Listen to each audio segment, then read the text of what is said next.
este seminario del instituto. Bienvenidos, buenas tardes. Y vamos a comenzar en primer lugar con Virginia Sánchez Domínguez, que nos contará acerca de energías alternativas, impacto atmosférico de los biocombustibles generados a partir de la pirólisis de microalgas. Virginia. Bueno, buenas tardes. Mi nombre es Virginia Sánchez Domínguez. Como me presentaba, soy bióloga y guardaparques y estoy haciendo el doctorado en Ciencias Químicas en el INFIC desde el 2019. Y bueno, hoy la idea era contarles un poco de qué trata mi trabajo de investigación y un poco algunos avances que hemos ido consiguiendo. Un poco lo que nos motiva, ¿no?, a hacer este trabajo es esta búsqueda de energías alternativas. Principalmente surge a partir de la crisis del petróleo, la crisis climática, digamos, que nos lleva a poner en cuestionamiento, ¿no?, el uso del combustible fósil, no solo por los niveles de contaminación que implican, sino además porque es una fuente que se está agotando. Entonces la idea es buscar fuentes inagotables de energía. Ahí, bueno, tenemos energía eólica, energía solar, energía a partir del agua, ¿no? Y también lo que son los biocombustibles, la energía a partir de la utilización de biomasas para producir combustible. Esta forma, digamos, de utilizar la biomasa para generar energía es una forma, digamos, ancestral y muy antigua, ¿no?, desde hace muchísimos años. Y ahora la estamos como un poco recuperando y optimizando para poder sostener, digamos, el consumo de energía que estamos teniendo en el planeta. Biocombustibles, no sé cuántos sabrán o no, pero hice un poco un resumen de lo que son las diferentes biomasas que se utilizan. Tenemos biomasas de primera generación, que son las plantas que tienen alto contenido en azúcares y aceites, que generalmente son maíz, trigo, soja, palma también se utiliza mucho, y son generalmente cultivos que tienen un fin alimenticio, ¿no? Y para generar esa biomasa vamos a tener que utilizar agrotóxicos y generar desmontes, ¿sí? Que en el ciclo general de la producción, si hacemos el balance, digamos, de dióxido de carbono que se estaría emitiendo, bueno, no sería tan beneficioso, ¿no? Al desmontar, la vegetación es una trampa de carbono, que la utiliza el carbono, digamos, para generar su cuerpo en la planta, y después, digamos, al usar agrotóxicos, estamos sumando también una fuente de contaminación. Entonces empiezan a surgir, evaluar otras biomasas posibles. De vuelta me fui para atrás. Las de segunda generación son justamente los residuos agrícolas que de la producción de estas plantas que yo le decía de primera generación. También puede ser recursos forestales que tienen menos cantidad de estos compuestos de interés, que son los azúcares, los lípidos, para producir combustible, ya que son justamente el residuo de primera generación. Por lo tanto, digamos, no sería tan eficiente al momento de generar la energía, ¿no? Pero se está analizando porque a partir de esto se puede generar, por ejemplo, biogás, que es metano y dióxido de carbono, que es un combustible que quizás no se puede utilizar en vehículos, pero sí para otros procesos, además de que sería un aprovechamiento de los residuos, ¿no? De los anteriores, de los de primera generación, el principal combustible que se genera es etanol, metanol, butanol, sí, a partir de la fermentación, también de la transesterificación, que es otro proceso para producir combustible, que son procesos que también generan contaminantes secundarios, digamos, tanto gaseosos como líquidos, que es la vinaza, digamos, y sólidos, que sería la burlanda, que son todos materiales que por lo pronto no tienen ningún uso más que ser residuos, digamos. Entonces, bueno, en ese balance es que estoy teniendo un problema con arriba y abajo, pido disculpas. Bien, entonces empezamos a indagar sobre otras biomasas posibles. Surgen los biocombustibles de tercera generación, que son los que se producen a partir de algas, ¿sí? Pueden ser microalgas o macroalgas, digamos, marinas o de agua dulce, y estas biomasas tienen un alto rendimiento en aceites. La cantidad de aceite que pueden acumular a veces es inclusive mayor que los de primera generación y los de segunda, obviamente, y además tienen la posibilidad de insertarse en sistemas cíclicos, digamos, economías cíclicas, ya que utilizan como nutrientes, se pueden utilizar aguas residuales y no necesitarían tierras cultivables, no necesitarían el uso de agrotóxicos, eh, sería en ese sentido mucho más amigable ambientalmente, si se pudiera decir. Y después tenemos los de cuarta generación, que todavía está muy en estudio, que ahí dice bacterias genéticamente modificadas, pero también se pueden modificar genéticamente otros organismos para mejorar, digamos, la acumulación de las sustancias que nos interesan para generar combustible. Pero bueno, esto está muy incipiente, digamos, todavía no hay tantos trabajos al respecto. Entonces, tenemos todos estos combustibles. Acá yo puse una comparación de lo que es la productividad de litros por hectárea que tienen algunos de estas biomasas. Por ejemplo, el maíz tiene una productividad de 172 litros por hectárea y las microalgas pueden llegar a tener una productividad de 136.000 litros por hectárea. Luego, el área cultivada que se requiere para el maíz sería 1.500 hectáreas y para la microalga 2 hectáreas. Todo esto respecto a las tierras cultivables de Estados Unidos, es un trabajo que enfoca en Estados Unidos y que hace la comparación como para cubrir las necesidades de ese país, que serían alrededor de 0,5 billones de litros de biocombustible al año. Entonces, bueno, para producir eso necesitaríamos esta área cultivable, que en este caso es un porcentaje de 800% del área cultivable de Estados Unidos, o sea, no llegaría a poder producir a partir de maíz, por ejemplo, la cantidad de combustible que necesita, y las microalgas solamente usarían un 1% de la superficie cultivable. Entonces, como les venía diciendo, las microalgas son muy prometedoras en lo que significaría poder ser más eficiente en la producción y generar menos contaminación o necesitar menos energía en el proceso de producción. Bien, nuestra pregunta en realidad es, ¿qué pasa con la contaminación de las microalgas en su utilización como combustible? O sea, vemos que la productividad puede ser mayor y que son prometedoras, pero ¿qué pasa con la contaminación? Entonces, bueno, como les decía, las microalgas, esto más o menos se los dije, la radiación solar, las algas y en realidad la mayoría de las plantas tienen una posibilidad de utilizar la energía solar muy eficiente, o sea, con 30 gigajoules de radiación solar se generan 2 toneladas de biomasa vegetal, o sea que el uso de la energía solar en ese caso es muy eficiente. El dióxido de carbono también, como les decía, bueno, utilizan las plantas, dióxido de carbono lo incorporan para hacer la fotosíntesis y crecer, entonces serían de alguna manera una forma de capturar el dióxido de carbono que está en la atmósfera, y luego se pueden usar aguas residuales, tanto de la industria o aguas grises, digamos, para darle los nutrientes al alga que necesita. La alga va a producir oxígeno y biomasa, ¿sí?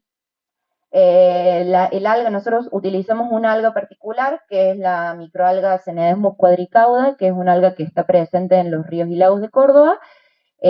Como para arrancar, empezamos trabajando con esta microalga, la estamos reproduciendo en el laboratorio, generando biomasa y pirolizándola, ¿sí? La pirólisis es un proceso en el cual nosotros tomamos esta biomasa, que tiene que estar seca, triturada, digamos, y la insertamos en un reactor, que es, digamos, este tubo de vidrio que va dentro de un horno. A ese horno, digamos, le damos ciertas condiciones para que caliente, le damos un tiempo a esa reacción, le damos una temperatura que puede ser es entre 400 y 800 grados. Dependiendo de la temperatura que yo le ponga, voy a estar obteniendo diferentes fracciones de los productos.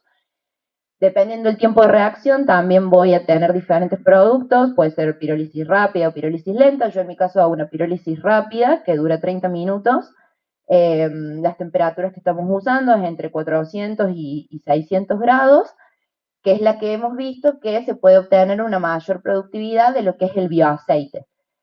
Lo que sucede acá es que la biomasa en el horno se va calentando, se van evaporando compuestos orgánicos volátiles y esto tiene un flujo de nitrógeno que va atravesando el reactor y va arrastrando los compuestos volátiles que entran dentro de una trampa condensable, que es una trampa de hielo, que está a menos 15 grados, y ahí los compuestos volátiles que se condensan se acumulan acá y forman el bioaceite, que es un biolíquido que tiene, a través de otros procesos que hay que hacerle, no es que ese líquido es el que se usa como combustible, pero sí a través de algunos procesos tiene la potencialidad de ser utilizado como combustible. Además, vamos a obtener una fracción gaseosa, que son los volátiles que no se condensan en la trampa condensable y pasan a esta bolsa, que es donde nosotros los capturamos y los llevamos a un cromatógrafo gaseoso acoplado a espectrometría de masas, donde vemos qué es lo que tenemos en esa bolsa, o sea, cuáles son los volátiles que no se van a poder aprovechar como bioaceite y que van a quedar como un producto secundario, o sea, como un residuo secundario que podría tener quizás alguna utilidad, pero por lo pronto sería un residuo. Y además, lo que queda, en lo que no se volatiliza, lo que queda luego de toda la reacción de la pirólisis es un biocarbón que puede tener diferentes utilidades. Se utiliza como biofertilizantes, se puede también utilizar en baterías, lo hemos estado probando también acá con un grupo en FAMAS que hace baterías de litio, como para ver qué aprovechamiento se puede hacer de todas las fases, digamos, de todos los productos que vamos obteniendo. Esto lo hacemos en la UTN, en el CITQ en la UTN. Bien, del análisis de de los compuestos orgánicos volátiles que identificamos en la fracción gaseosa, en todas las reacciones que hemos hecho, yo los puse acá más o menos una lista de los que aparecen más frecuentemente. Tenemos algún alcohol, algún aldehído, algunos nitrilos, benceno, tolueno y sileno, y también alcanos y alquenos de cadenas largas. Y dentro de los estudios que están haciendo otros compañeros de otras biomasas, también trabajando con pirólisis, por ejemplo, de soja, son compuestos bastante similares, digamos, los que se obtienen. No hay una diferencia sustancial, sí, quizás en algunos puntuales, pero, por ejemplo, tolueno, sileno y benceno los encontramos siempre, los BTX, que son compuestos bastante tóxicos, y bueno, y los hidrocarburos también. Y bueno, nuestra idea, además de identificar cuáles son los compuestos que estamos obteniendo, es ver qué pasa en la troposfera con esos compuestos, ¿sí? Una vez que los obtengamos y que potencialmente se liberen a la atmósfera, ¿qué va a pasar con ellos? Nosotros trabajamos con la degradación de esos compuestos a partir de los principales oxidantes atmosféricos, que son el ozono, el átomo de cloro, el radical oxidrilo y los óxidos de nitrógeno, que cuando ese compuesto se libera a la atmósfera lo van a atacar, digamos, y lo van a ir degradando. Entonces, podemos ver, digamos, a qué velocidad o cuán rápido eso se degrada, y también podemos ver qué productos se van obteniendo de esas reacciones, ¿no? Porque se va a ir degradando y eso va a ir produciendo otros compuestos que también los podemos estudiar. Entonces, bueno, trabajar en plantear los mecanismos de degradación de esos compuestos, qué podemos obtener y ir a ver si eso realmente es lo que está sucediendo. ¿Cómo hacemos eso? Lo hacemos en un reactor que está en el Laboratorio Universitario de Química y Contaminación del Aire, que es acá en la Facultad de Ciencias Químicas, en el área de prácticos. Esto es un reactor de vidrio Pires de 405 litros, que por dentro tiene lámparas que irradian tanto con luz visible como con luz ultravioleta. Entonces lo que nosotros hacemos es colocar dentro del reactor en vacío lo que sería el reactante de interés, que van a ser estos compuestos volátiles que hemos encontrado. Ponemos un precursor de los radicales que les comentaba, como podría ser el cloruro de oxalilo, que va a generar átomos de cloro, o el peróxido, que lo van a hacer una vez que nosotros prendamos las luces del reactor, se van a generar esos oxidantes, y además de generar esa reacción adentro del reactor, colocamos el compuesto de referencia. Un compuesto de referencia que va a tener una constante de velocidad relativa muy similar al compuesto de interés. Yo acá, bueno, puse el ácido butánico porque es uno de los compuestos que hemos estado haciendo, pero podría ser cualquier compuesto orgánico volátil que queramos estudiar, y vamos a buscar un compuesto de referencia que tenga una constante similar para poder ver lo que pasa aquí adentro con estas dos reacciones competitivamente. Entonces lo que hacemos es poner todos estos compuestos, los llenamos de aire y vamos haciendo fotólisis, y con microextracción en fase sólida, acá se escucha mucho, con microextracción en fase sólida vamos tomando en diferentes tiempos, a medida que va pasando la reacción, una muestra de los gases que están adentro del reactor y qué está pasando. Entonces, lo que hacemos es tener un cromatógrafo con detección de ionización de llama, y a partir de ahí lo que podemos hacer es ir midiendo las concentraciones, tanto del compuesto de referencia como del compuesto que me interesa, a lo largo del tiempo. Teniendo esos valores de concentraciones de los compuestos en función del tiempo, tanto del interés como del referencia, podemos usar el método relativo, bueno, no sé si todos están viendo ahí abajo, pero usar el método relativo y esta relación entre estas dos reacciones que están sucediendo simultáneamente dentro del reactor, para, teniendo la constante del referencia, poder despejar y calcular a partir de la pendiente de esta recta que obtenemos. Esa pendiente va a ser la relación entre la constante de velocidad de mi compuesto y del referencia. Entonces, a partir de eso podemos ir aproximando, digamos, la constante de velocidad de mi compuesto de interés. Todo esto obviamente requiere mucha puesta a prueba de ver si el referencia reacciona con mi compuesto, si reacciona con las paredes del reactor, si se fotoliza. Ahí hay que ir calculando otras constantes de fotólisis, ir como descubriendo qué pasa con la reacción adentro del reactor, que obviamente no es un sistema perfecto y que va con las temperaturas y demás, va cambiando. Entonces, bueno, ese sería como el proceso que estamos haciendo. Entonces, a partir del cálculo de la constante de velocidad de esos compuestos, también podemos calcular algunos índices que nos van a hablar de las implicancias ambientales que va a tener ese compuesto al ser liberado a la atmósfera.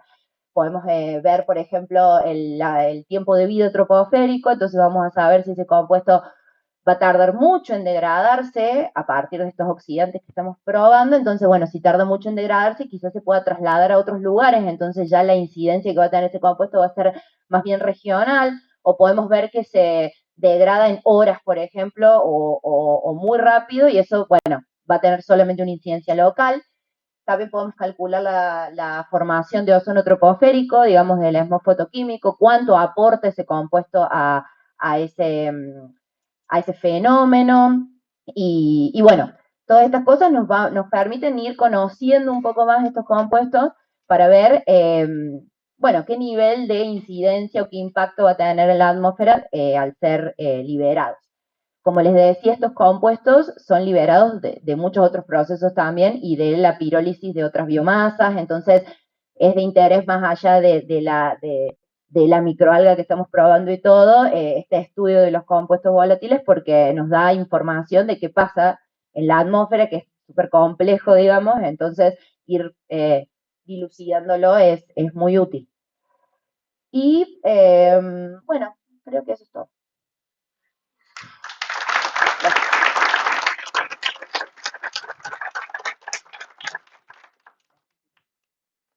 Bueno, estamos abiertos a las preguntas. Tengo una pregunta técnica. ¿Qué tan fácil o difícil es cultivar esa alga en el laboratorio?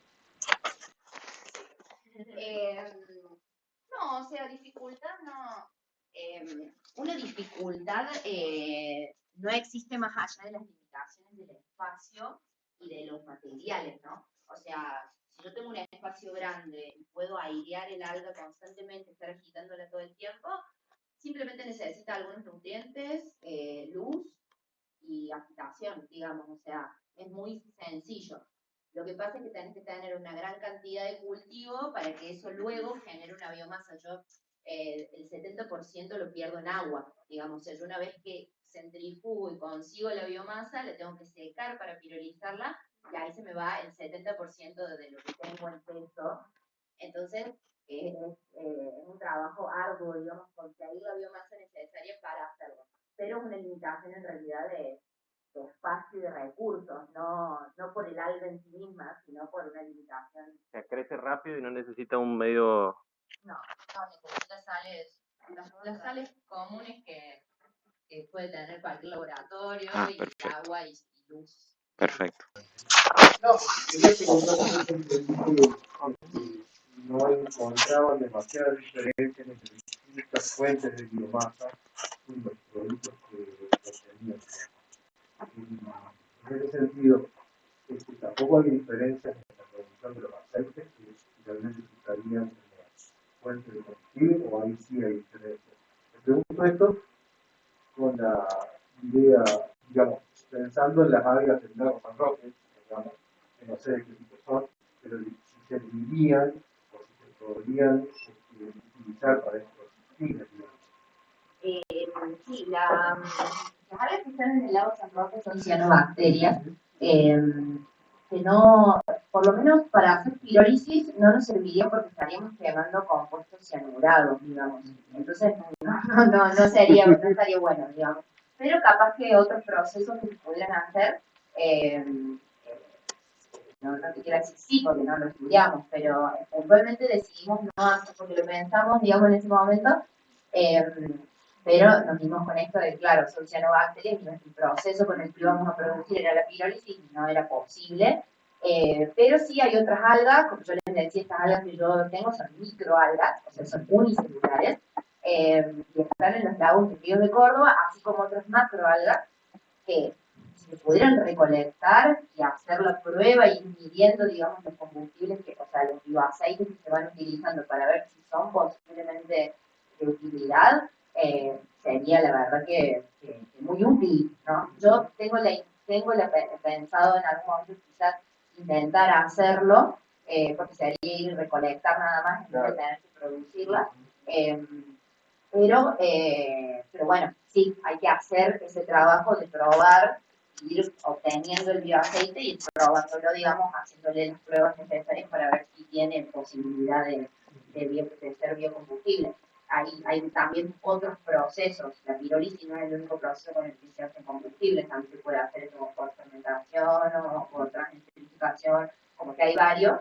Entonces, es una cuestión quizás de incentivar el área para seguir investigando esas cuestiones, ¿no? Porque justamente hace falta y son la calidad del bio-oil es similar, digamos, a la de otras biomasas. Sí se usa, de hecho en otros lugares del mundo se usa mucho el bio-oil a partir en realidad de algas marinas sobre todo, en China, en la India. Hay una parte de los biocombustibles que producen que es a partir de algo. Entonces, es algo que es completamente viable, digamos. Hay que ver de por ahí incentivarlo a través de los recursos ciudadanos a eso. Hola, sí, primero muy clara la charla. Una consulta, dos. Una, primero, ¿han cuantificado? Vos hiciste una descripción de qué compuestos son emitidos. Ahora, ¿cuánto se emite? Digamos, si yo quis pensar en reemplazar a largo plazo una producción de combustibles fósiles por algas, ¿cuánto se emite en este proceso de pirólisis? ¿Sí? Y la segunda pregunta es, de estos compuestos que que se producen, ¿han probado ponerlos en algún mecanismo químico de los establecidos atmosféricos para ver si hay grandes cambios en producción de otras especies a partir de eso? Eso es parte de un trabajo que querríamos continuar, digamos, con este análisis biológico. Es como toda otra parte, digamos, que todavía no hemos profundizado, pero sí, la idea es ver eso justamente. Pasa que estamos como recortando, ¿no? O sea, tenemos esta lista de compuestos que por ahora es cualitativa. Para ser cuantitativo, nosotros tendremos que agregar a esa fase gaseosa que obtenemos, esa fracción gaseosa, tendremos que agregar algún estándar o algo que nos permita cuantificarlo, o si no, tomar de los que conseguimos, por ejemplo, tenemos un compañero que encontró también tolueno como yo. Entonces empezó a hacer una curva de calibración con el tolueno para volver a realizar la pirólisis y medir en base a una curva de calibración. Pero por lo pronto hacemos como una semi-cuantificación, que es ver un poco las áreas, digamos, el porcentaje de las áreas de cada compuesto, pero cuantificación no todavía, porque es como que, bueno, hace falta otros procesos y no lo hemos hecho, pero también estaría bueno, sería una buena idea. Y bueno, eso por ahora es simplemente la descripción de los compuestos. Igualmente, por ejemplo, en algunos procesos que se hacen más a nivel industrial, las trampas que se utilizan no están a -15, sino a -50, por ejemplo. Entonces, quizás habría algunos volátiles que están en la fracción gaseosa que tal vez podrían formar parte del bioaceite si yo pudiera como hacer más eficiente esa parte del proceso, por ejemplo. Bueno, hay muchas cosas que se pueden mejorar y como seguir profundizando en eso. No sé si respondí tu pregunta.